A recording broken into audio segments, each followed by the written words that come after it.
الحمد لله رب العالمين،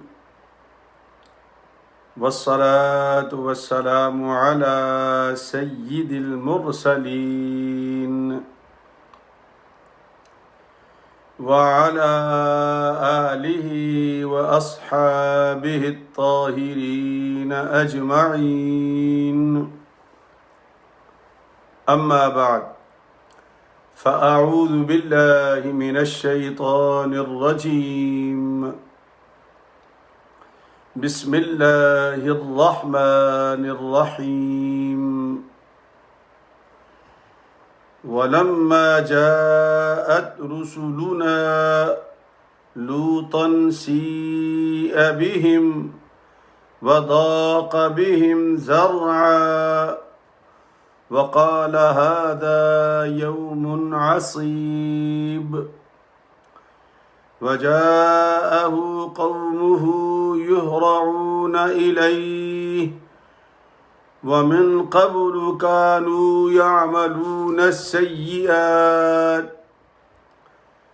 قال يا قوم هؤلاء بناتي هن أطهر لكم فاتقوا الله ولا تخزوني في ضيفي أليس منكم رجل رشيد. قالوا لقد علمت ما لنا في بناتك من حق وإنك لتعلم ما نريد. صدق الله العظيم. بسم الله الرحمن الرحيم. إن الله وملائكته يصلون على النبي يا أيها الذين آمنوا صلوا عليه وسلموا تسليما.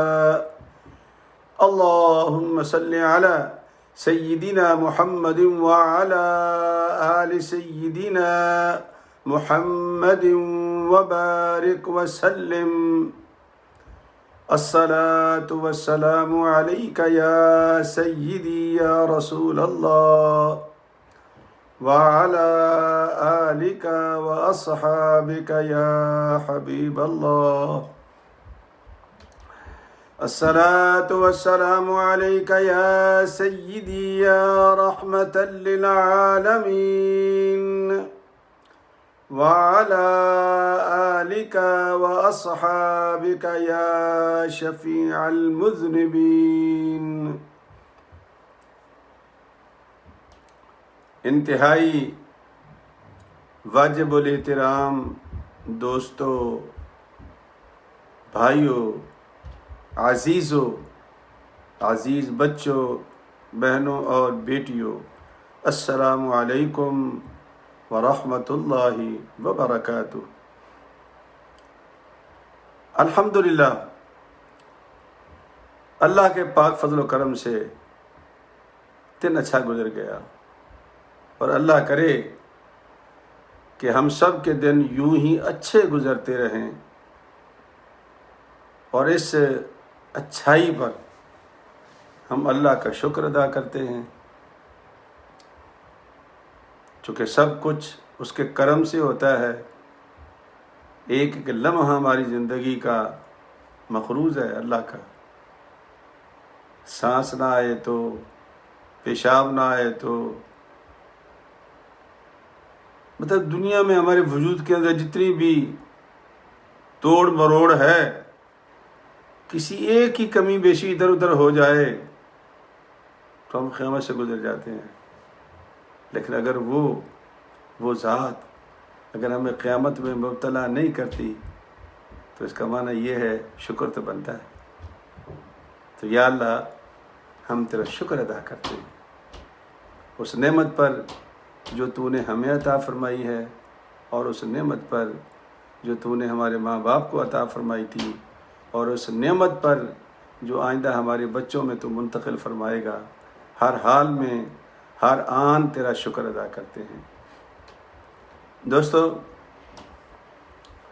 قرآن کریم کی جتنی یہ آیات کریمہ تلاوت کرتا ہوں، کبھی کبھی دل تو یہ چاہتا ہے کہ یہ یوں ہی چلتا رہے اور ترجمہ میں کرتا رہوں.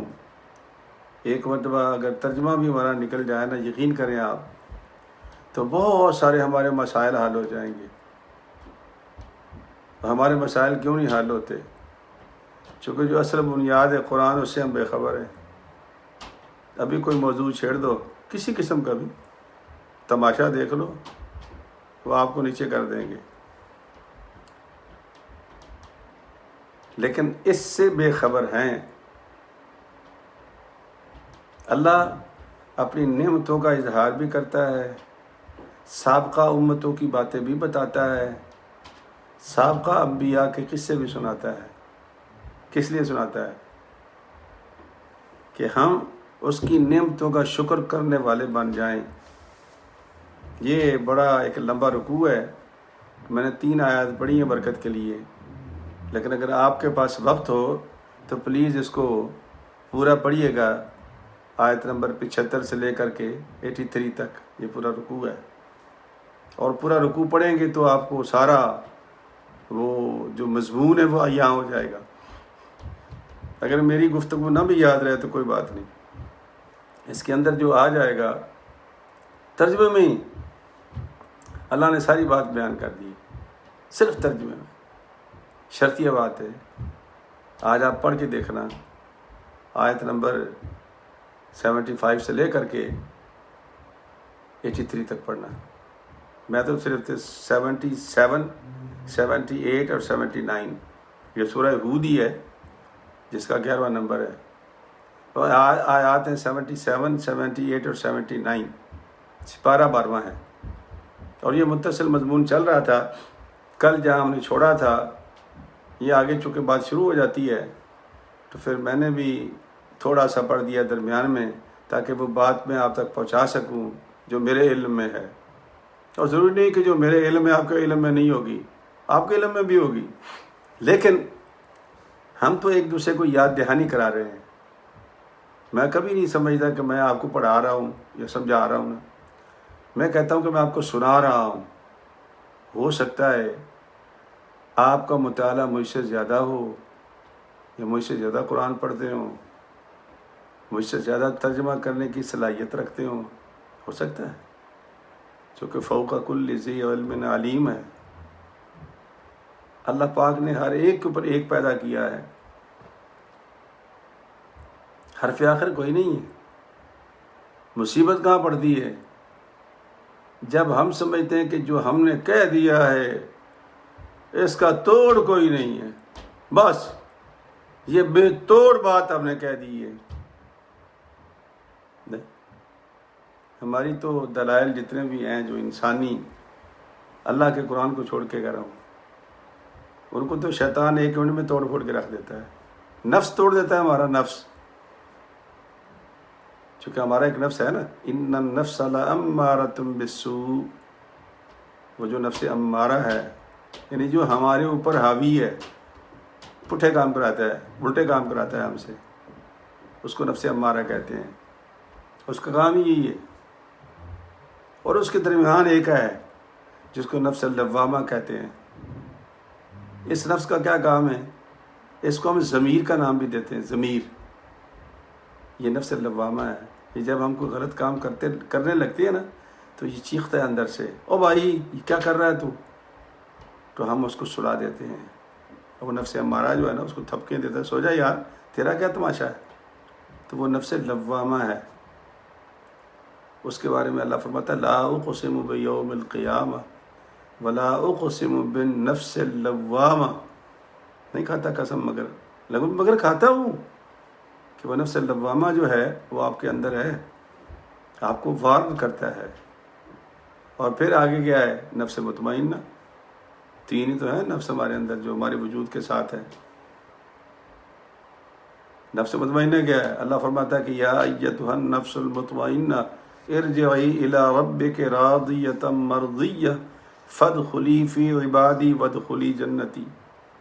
اچھا قصہ ختم ہو گیا. نفس امارہ کو زیر کر دیا، نفس لوامہ کی بات مان لی، نفس مطمئنہ میں چلا گیا۔ ایک صحابی نے پوچھا سرکار سے، یا رسول اللہ، یہ نفس امارہ ہمارے ساتھ ہے کہ آپ کے ساتھ بھی ہے؟ بڑا خوبصورت جواب دیا سرکار نے۔ سرکار نے فرمایا کہ ہاں، یہ جو سرکش گھوڑا ہے نا، گھوڑا میں نے اس پہ سواری کر لی ہے، یعنی نفس امارہ میرے قابو میں ہے، اور ہم اس کے آگے لگ کے بھاگ پڑتے ہیں۔ کیا میرا دل چاہ رہا ہے، یا میرا دل چاہ رہا ہے، یوں کر لو، میرا دل چاہ رہا ہے، دل چاہ رہا ہے، دل چاہ رہا ہے، دل چاہ رہا ہے۔ وہ دل کیا چاہتا ہے بھائی؟ اس کو کون اکساتا ہے؟ یہ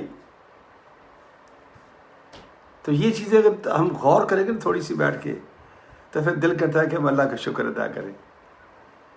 تو اس شکر کے ساتھ یہ حضرت سیدنا لوط علیہ السلام کے واقعات ان میں بیان ہوئے ہیں، چونکہ وہ متصل ہیں حضرت ابراہیم علیہ السلام کے ساتھ۔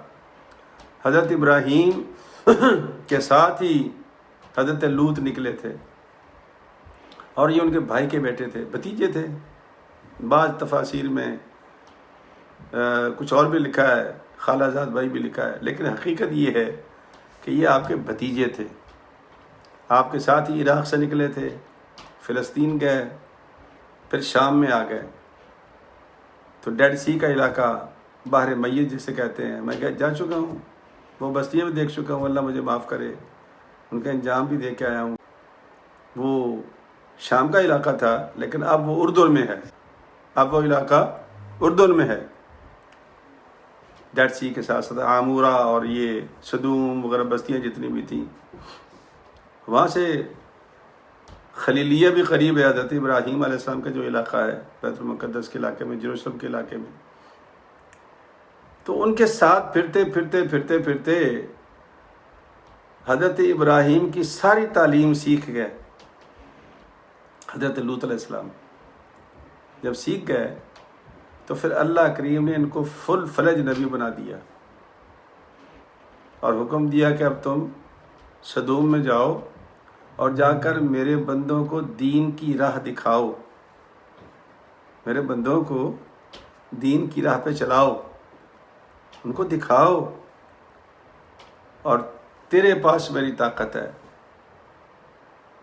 مجھے کبھی کبھی جب میں پڑھتا تھا نا، یہ آیات ربانی کا ترجمہ پڑھتا ہوں، پھر تفاسیر پڑھتا ہوں، احادیث مبارکہ دیکھتا ہوں، حیرت ہوتی ہے کہ اللہ کریم کن لوگوں کو نبی بناتا تھا۔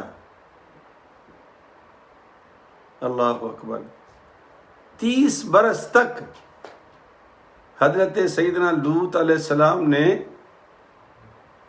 30 برس تک دین کی تبلیغ کی، مسلمان کوئی نہیں ہوا۔ ایک ان کی بیوی تھی جس کا قرآن میں ذکر ہے، اللہ نے کہا وہ بدبخت عورت تھی، وہ بھی مسلمان نہیں ہوئی، اس کا بھی ذکر کیا مالک نے۔ ہدایت اللہ کے ہاتھ میں ہے، لیکن جتنی تکلیف وہ دے سکتے تھے حضرت لوط علیہ السلام کو وہ دی، سرکار کو نہیں دیا۔ آپ نے سنا نہیں کہ وہ اجڑیاں آپ کے اوپر ڈال دیتے تھے جب نماز میں جاتے تھے، اونٹوں کی تازہ اجڑیاں بدبودار سرکار کے اوپر ڈال دیتے تھے؟ کبھی پڑھو نا، کون سی ایسی تکلیف ہے جو سرکار دو عالم صلی اللہ علیہ وسلم کو نہیں پہنچائی گئی؟ یہ ہر نبی کے ساتھ ہوا ہے۔ ہم تو خوش نصیب لوگ ہیں۔ اکثر میں کہتا ہوں اپنے مولوی بھائیوں سے کہ یار، ہمارے تو لوگ ہاتھ بھی چومتے ہیں، پیسے بھی دیتے ہیں، پھر بھی ہم غصے میں رہتے ہیں کہ میں مسجد چھوڑ دوں گا، میں کام چھوڑ دوں گا، اور یار بڑی بےزتی ہوتی ہے یہاں پر۔ پڑھو ان انبیاء کرام کے حالات پڑھو کہ دین کا کام کرنے کے لیے کس قیامت سے گزرے ہیں وہ۔ حضرت سیدنا لوط علیہ السلام کی آپ زندگی پڑھیں، حیرت میں رہ جائیں گے۔ بڑا خوبصورت علاقہ تھا، باغات تھے، ٹھنڈی ہوائیں چلتی تھیں، پھل فروٹ تھے۔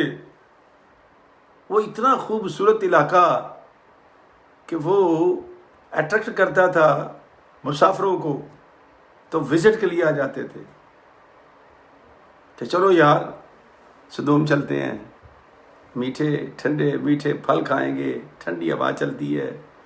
تو وہ لوگ آ جاتے تھے، اب یہ جو بستی والے تھے انہوں نے سوچا کہ یار انہوں نے ہمیں دھر بنایا ہوا ہے، منہ اٹھا کے چلے آتے ہیں. اب اس زمانے میں ٹورزم تو تھا نہیں کہ وہاں ہوٹل ہوتے موٹل ہوتے، تو ظاہر بستیوں میں ڈرنا تھا. تو ان کو اس بات کی بڑی تکلیف تھی کہ مفت میں ہمیں خدمت کرنی پڑتی ہے، پریشان تھے. اور وہ اس پریشانی میں حضرت لوط علیہ السلام کو پریشان کرتے تھے. کہتے یار ایک تو اوپر سے مہمانوں نے ہمیں مار ڈالا ہے، اوپر سے تو تبلیغ لے کے بیٹھ جاتا ہے، اوپر سے تبلیغ لے کے بیٹھ جاتا ہے. پھر مشورہ کیا انہوں نے کہ اس کو نکال باہر کرو بستی سے، یہ بہت تنگ کرتے ہیں ہمیں. شیطان اپنی ڈیوٹی بول سکتا ہے؟ اللہ اکبر. شیطان نے تو اللہ سے کہا تھا کہ یا اللہ مجھے وقت دے دے، میں تیرے بندوں کی ایسی بمبیری پواؤں گا، میں پنجابی میں کہہ رہا ہوں یار، ایسا چکر دوں گا کہ ان کو نانی یاد آ جائے گی. اور کرتا ہے وہ آ گیا ایک دن بزرگ بن کے. اس نے کہا کہ یار میں تمہیں ایک کام بتاؤں. ان کیا بتاؤ؟ دوبارہ تمہارے پاس یہ مہمان نہیں آئیں گے، بالکل تمہاری جان چھوڑ دیں گے. ان کا بتاؤ؟ ان کا کہ تم ایسا کرے کہ جو مہمان تمہارے گھر آیا کرے اس کے ساتھ بدفعلی شروع کر دو. اب اس سے پہلے وہ بیچارے نہیں جانتے تھے کہ بدفعلی کیا ہوتی ہے. وہ کیا ہوتی ہے؟ کہتا کل ایک آئے گا نوجوان لڑکا، بس وہ تمہیں بتائے گا کہ بدفعلی کیا ہوتی ہے. تو شیطان نے حضرت لوط علیہ السلام کے علاقے میں گے اینڈ لیسبین کا سینٹر قائم کر دیا. اب سن لیں آپ، گے اینڈ لیسبینس اس سے پہلے نہیں جانتے تھے وہ لوگ. یہ شیطان نے ان کو، اب تو اللہ مجھے معاف کرے، اللہ مجھے معاف کرے، اسلامک ریپبلک نا پاکستان میں بھی گے اینڈ لیسبین کی ٹیم جو ہے نا وہ تنظیم رجسٹرڈ ہو گئی ہے. اس نے شیطان نے یہ کیا. نیکسٹ ڈے وہ نوجوان لڑکے کی صورت میں آ گیا ان کی بستی میں اور دعوت دی کہ آؤ میرے ساتھ بدفعلی کرو. تو اس قدر اس نے غدر مچایا اس بستی میں کہ بندے بندے کے گھر گیا، ہر ایک کو اس کام پہ ڈال دیا. حضرت لوط علیہ السلام کو پتہ چلا، وہ تو اللہ کے نبی تھے، سمجھ گئے یہ شیطان کیا کر رہا ہے. اب اللہ کی بارگاہ میں عرض کر سکتے نا، اللہ کی بارگاہ میں، چونکہ وہی مشکل کشا ہے، ہمارا اور کوئی مشکل کشا نہیں. اگر اللہ پاک کسی کی ڈیوٹی لگا دیتے ہیں تو وہ ڈیوٹی والا ہے، مشکل کشا اسی کے ہاتھ میں ہے. اکثر لوگ بھول جاتے ہیں، ہم لوگ خلط ملط کر دیتے ہیں. ہم سمجھتے ہیں کہ یہ بابا جی مجھے دیں گے، اس قبر سے مجھے مل جائے گا، یہ حضرت صاحب جو بیٹھے ہوئے ہیں ان کے ڈالوں گا ان کی جیب میں پیسے تو مجھے جنت مل جائے گی. نہیں ملے گی، اس طرح نہیں ملے گی. اللہ کی بارگاہ میں عرض کرو اللہ مجھے ہدایت عطا فرما، اللہ پھر آپ کی رہنمائی کرے گا. یا جس کو ڈیوٹی لگائے گا وہ آ کے تمہیں ہدایت دے کے چلا جائے گا، پیسے نہیں لے گا آپ سے کوئی بھی. چونکہ اللہ نے جتنی نعمتیں ہمارے لیے اتاری ہیں، کوئی ڈیوٹی لگتی ہے، پانی چل رہا ہے پتہ نہیں کب سے چل رہا ہے، کوئی ڈیوٹی لیتا ہے اللہ ہم سے؟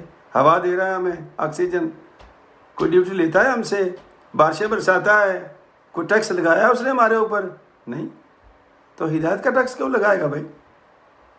وہ تو ہمارے ہاتھ میں نظام آیا تو ہم نے ٹیکس لگا دیا. پیری مریدی ٹیکس ہے، ہاں جی فلانا ٹیکس ہے، ڈمگانا ٹیکس ہے.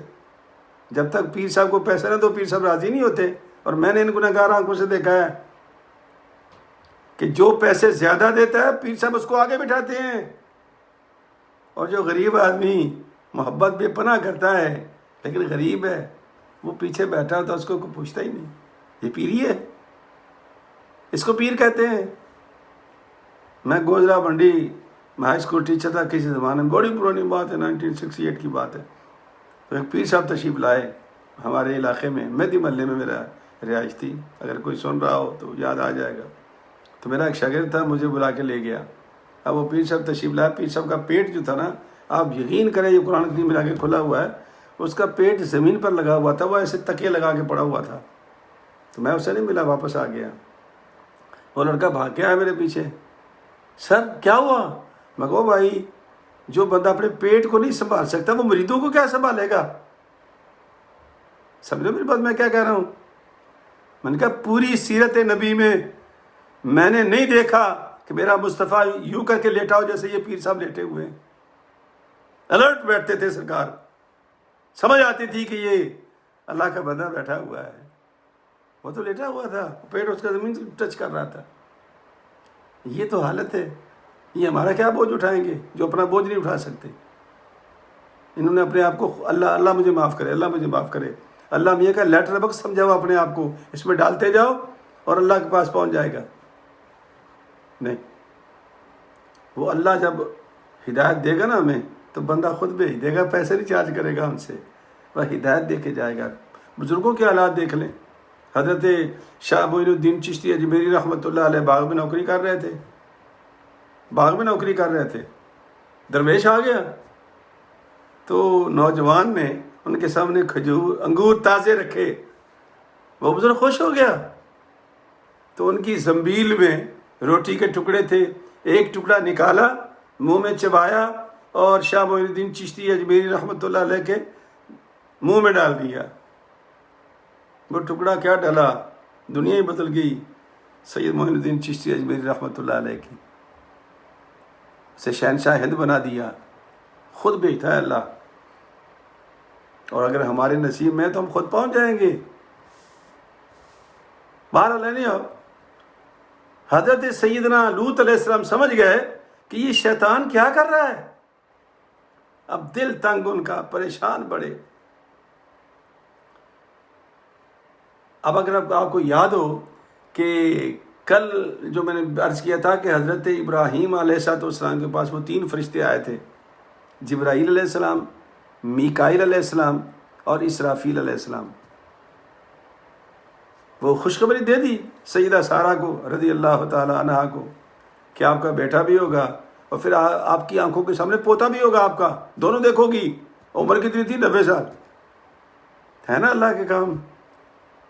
وہ فرشتے وہاں سے اٹھے حضرت ابراہیم علیہ السلام کے پاس سے اور وہ حضرت سیدنا لوط علیہ السلام کے پاس پہنچے. کیوں پہنچے؟ حضرت لوط علیہ السلام نے عرض کیا اللہ میں اس قابل نہیں کہ میں اس کو اب اکیلا توڑ سکوں، اب تیری مجھے مدد کی ضرورت ہے. کس سے مدد مانگی؟ اللہ سے. اور ہمیں کس سے مانگنی چاہیے؟ اللہ سے. ہماری مشکل کشائی کون کرے گا؟ اللہ کرے گا. مانگ کے تو دیکھ. ہو سکتا ہے کسی بابے کی ڈیوٹی لگا دیں، ہو سکتا ہے کسی بھائی کی ڈیوٹی لگا دیں، ہو سکتا ہے ہمارے ملازم کی نوکری اس کی ڈیوٹی لگا دیں، ہو سکتا ہے ہماری والدہ کی ڈیوٹی لگا دے. تو مالک ہے نا،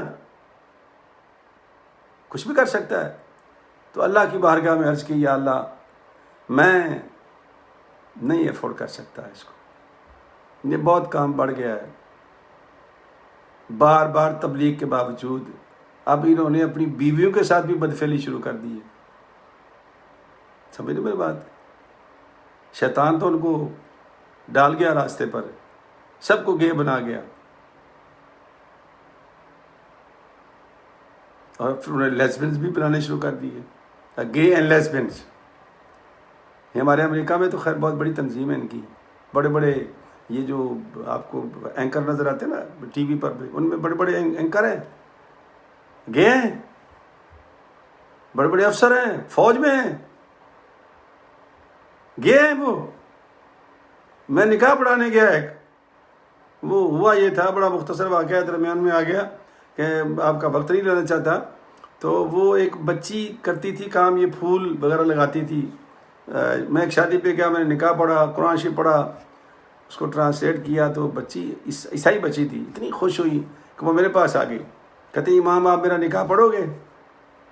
میں کہ پڑھوں گا. تو میں نے یہاں ایک بچہ ہے ہمارا جمی بٹ، میں نے اس کو ساتھ لیا. اور اس کو لے کے ہم چلے گئے مینہٹن کے ایک بہت بڑے ہوٹل میں، 5 اسٹار ہوٹل میں. آگے وہ مولوی صاحب بیٹھے ہوئے تھے، پادری صاحب. تو میری اس سے بات شروع ہو گئی. مجھے بڑی حیرت ہوئی کہ وہ کہنے لگا میں گئے ہوں.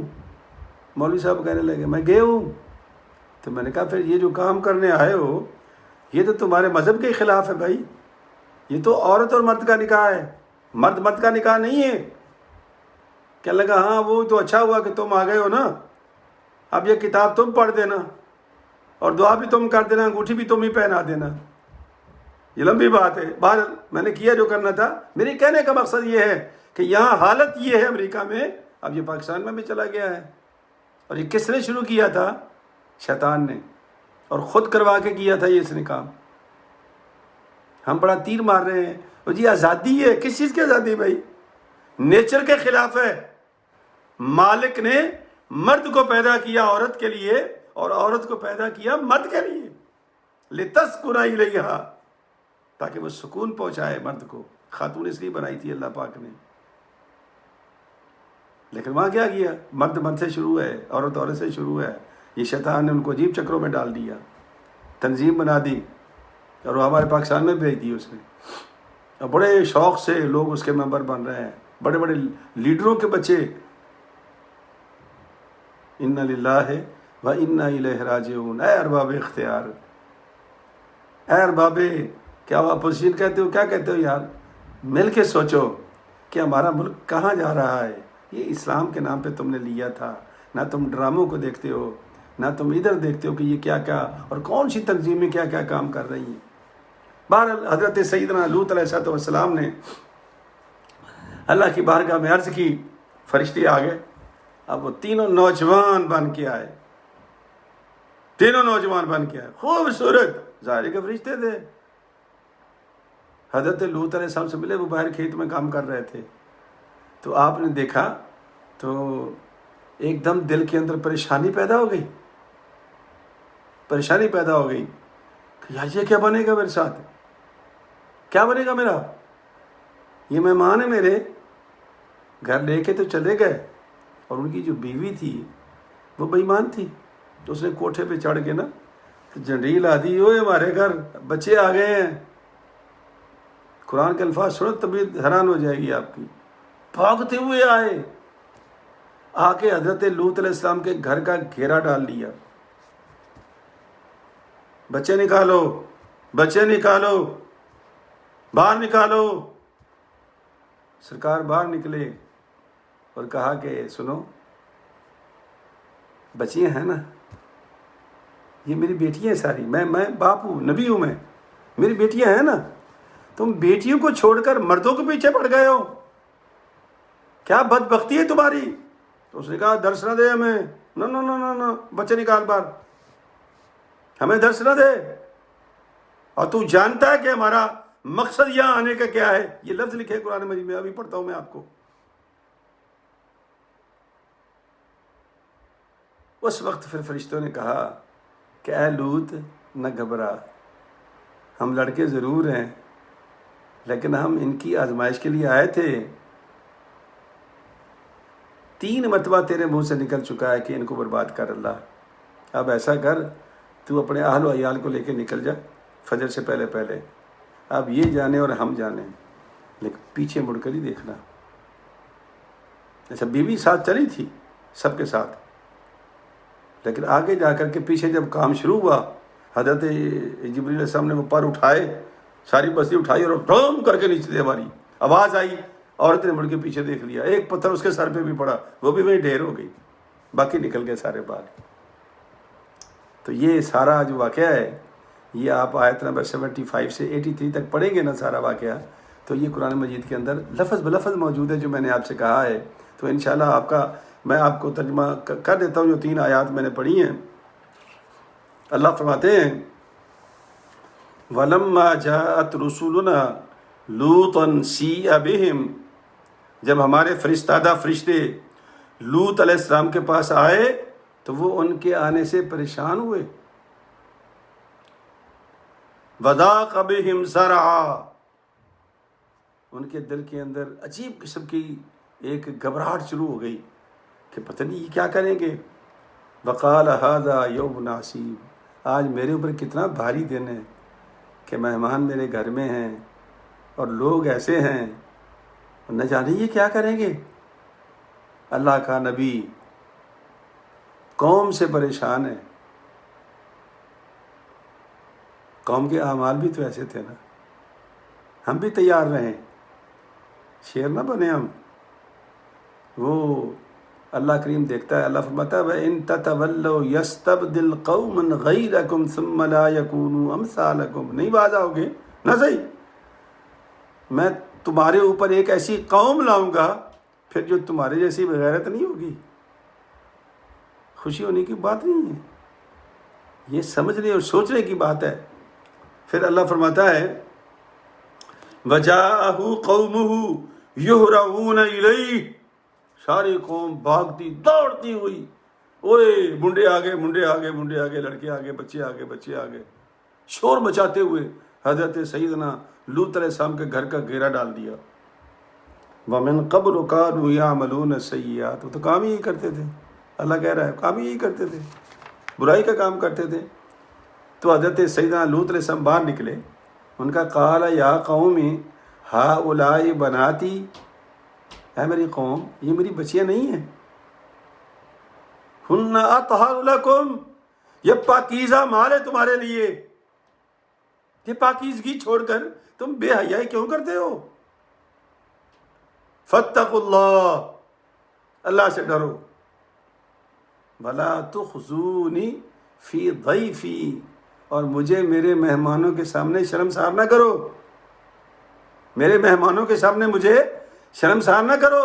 الیس منکم رجل الرشید، کیا تمہارے اندر کوئی باعزت آدمی نہیں، کوئی غیرت مند نہیں؟ سارے بے غیرتی پہ اتر آئے ہو. کوئی ہے تمہارے اندر ایسا جو میری بات کو سمجھے؟ تو کیا کہا انہوں نے؟ کہتے قالوا لقد علمت ما لنا فی بناتک من حق. وہ بولے تم خوب جانتے ہو کہ ہمیں تمہاری بیٹیوں سے کوئی غرض نہیں.